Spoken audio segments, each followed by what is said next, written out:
वहाँ पे जब PTM की लीडरशिप उनके पास गई हुई थी तो फिर ये सारा जो मामला थे वो वहाँ पे दिखाई, सबको जो है सबको पता है कि क्या हुआ वहाँ पे उस दिन, कि वहाँ पे बेदरेग जो है फायरिंग आवाम के ऊपर की गई।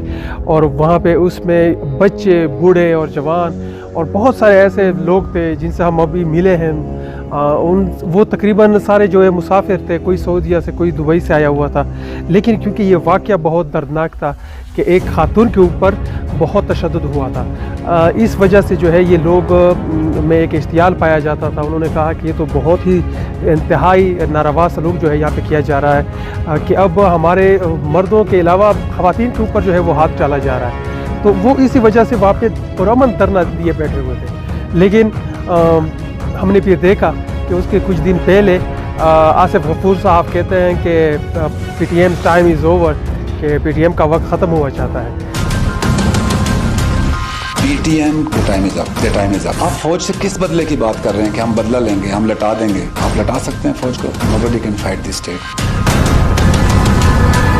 देखिए PTM एक सोच है, एक सिर्फ चंद अफराद का कोई मजबूरा नहीं है कि भाई इन लोगों को आप ख़त्म कर दो, इनके ऊपर कोई जुल्म कर दो तो PTM ख़त्म हो जाएगा।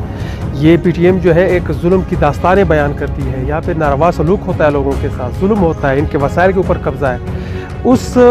उन तमाम चीज़ों को लेके एक नज़रिया बना हुआ है PTM, तो उसको तो ख़त्म नहीं किया जा सकता था। लेकिन ये जो वहाँ पे कत्लेआम हुआ, ये जानबूझकर एक बाकायदा प्लानिंग के साथ सब कुछ हुआ है।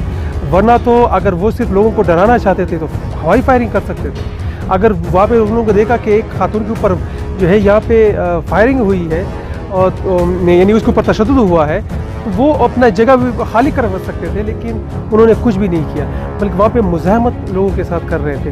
और फिर उन लोगों के ऊपर बेदरेग जो है उनका कत्लेआम किया वहाँ पे, और सैकड़ों लोगों को ज़ख्मी कर दिया, और उसमें 15 लोग जो है वो शहीद हुए। और वो तमाम दस्ताने हम आपके सामने फिर पेश करेंगे।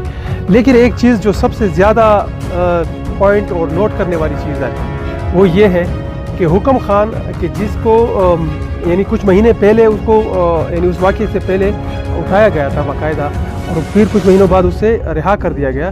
फिर जब उसको लेने के लिए दोबारा जो है उसको लेकर जा रहे थे तो उसकी वालदा ने मुज़ाहमत की, जिसके ऊपर उसकी वालदा के ऊपर जो है वो तशद्दुद हुआ।